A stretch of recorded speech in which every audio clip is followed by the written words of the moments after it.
16 साल बाद मुझे अपने पुराने मोहल्ले में जाना पड़ गया। मैं इतने साल बाद अचानक इस मोहल्ले में आया था। सब कुछ बदल चुका था। ये वो मोहल्ला था जहां मैंने अपना बचपन, अपनी जिंदगी गुजारी थी। फिर अब्बू का तबादला हो गया और हमने ये शहर हमेशा के लिए छोड़ दिया था। और आज जब इतने साल बाद एक बार फिर इसी मोहल्ले में वापस आया हूं, तो ऐसा लगता है जैसे कुछ भी पहले जैसा नहीं है। मैं पुरानी गलियों में चलता जा रहा था। वहां कोई मुझे नहीं जानता था। चलते चलते एक पुराने घर के सामने मेरे कदम खुद ब खुद रुक गए। उस घर की सारी दीवारें टूट चुकी थीं और दरवाजा भी पुराना हो चुका था। इस घर को देखकर मुझे बहुत कुछ याद आने लगा। वो हमारे पड़ोसियों का घर था और मैं बचपन और जवानी में भी अक्सर उनके घर खेलने जाता था। सच पूछें तो खेलना सिर्फ एक बहाना था। मैं असल में शबाना को देखने जाता था। शबाना बहुत खूबसूरत और मेरी सबसे अच्छी दोस्त थी। दोस्त वो सिर्फ बचपन तक थी। जब मैं कुछ बड़ा हुआ तो मुझे उससे प्यार होने लगा था। वो भी मुझसे बहुत प्यार करती थी। फिर हम लोग हमेशा के लिए ये मोहल्ला छोड़कर चले गए थे और शबाना यहीं रह गई। शबाना की एक बहुत अच्छी दादी भी थी जो मुझे बेटे की तरह प्यार करती थी और मैं भी उन्हें अपनी सगी दादी की तरह समझता था। मगर अब तो कुछ भी नहीं रहा था। शायद उसकी शादी हो गई हो और अब तो उसके बच्चे भी हो चुके हों। इतने साल जो गुजर चुके थे। और उसकी दादी तो अब यकीनन फौत हो चुकी होंगी, क्योंकि वो तो उस वक्त बहुत बूढ़ी और कमजोर थी और अब तो इतने साल गुजर गए। और मुझे इस बात पर भी यकीन नहीं था कि ये घर अब भी उन्हीं का है या वो भी ये घर छोड़कर चले गए थे। फिर भी बेख्तियार मैंने दरवाजा खटखटाया।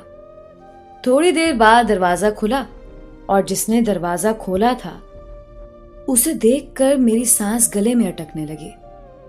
मैं सदमे और हैरत से उसे देखे जा रहा था। वो शबाना थी, बिल्कुल वैसी शबाना जैसे मैं उसे छोड़कर गया था। वो बिल्कुल नहीं बदली, ना उसका चेहरा, ना उसका रंग, और ना ही उस पर वक्त गुजरने का कोई असर हुआ था। वो अभी भी वैसी ही खूबसूरत और जवान थी। मुझे देखकर उसने उदासी से कहा, तुम आ गए बासित। मैं इतने सालों से तुम्हारा इंतजार कर रही थी। तुम यूं बिना बताए चले गए थे। ऐसे भी कोई जाता है क्या? मैंने उसकी बात सुनकर कुछ शर्मिंदगी से सर झुका लिया और माजरत करते हुए बोला, आई एम सॉरी शबाना। उस वक्त हालात ही कुछ ऐसे थे और यही वक्त का फैसला था कि हम दोनों जुदा हो जाते। मेरी बात सुनकर उसने अपनी आंखें साफ की और बोली, चलो अभी यहीं खड़े रहोगे या अंदर भी आओगे? शबाना की बात पर मैं अंदर उनके घर में चला गया। उनका पुराना घर बिल्कुल वैसे था जैसे 16 साल पहले था। कुछ भी नहीं बदला था। मैं अंदर जाते हुए घर का जायजा भी लेता जा रहा था। फिर चलते चलते मैं अचानक ठिठक कर रुक गया। मेरी जो सामने नजर पड़ी तो मैं शॉक्ड हो गया। सामने एक चारपाई पर शबाना की दादी बैठी थी। मैं उसकी दादी को जिंदा देखकर हैरान था। इतने साल बाद ना सिर्फ वो जिंदा थी बल्कि वैसी की वैसी सेहतमंद थी। मैं आंखें फाड़े उन्हें देखे जा रहा था। ऐसा कैसे मुमकिन था? फिर मैंने उसकी दादी को सलाम किया। दादी ने मुस्कुराते हुए मेरी तरफ देखकर कहा, कैसे हो बासित? इतने साल बाद कैसे याद किया हम गरीबों को? मैं दादी की बात सुनकर मजीद हैरान हो गया। उन्होंने सिर्फ एक नजर देख लेने पर ही मुझे पहचान लिया था, जबकि मेरी शक्ल इतने सालों में काफी तब्दील हो चुकी थी। और जब मैं यहां से गया था तब मेरे चेहरे पर दाढ़ी भी नहीं थी। मैं उनकी यादाश्त पर काफी हैरान था। पता नहीं क्यों, लेकिन मेरा दिल कह रहा था कुछ गलत है। मैंने मुस्कुराते हुए कहा, मैं ठीक हूं, आप कैसी हैं दादी? फिर दादी ने मेरा हाथ पकड़कर मुझे अपने पास बिठाया। उसी वक्त शबाना ने अपने मुलाजिम को आवाज देकर कहा, नाजिम, चाय लेकर आओ। मैं शबाना की बात सुनकर एक हैरत में डूब गया।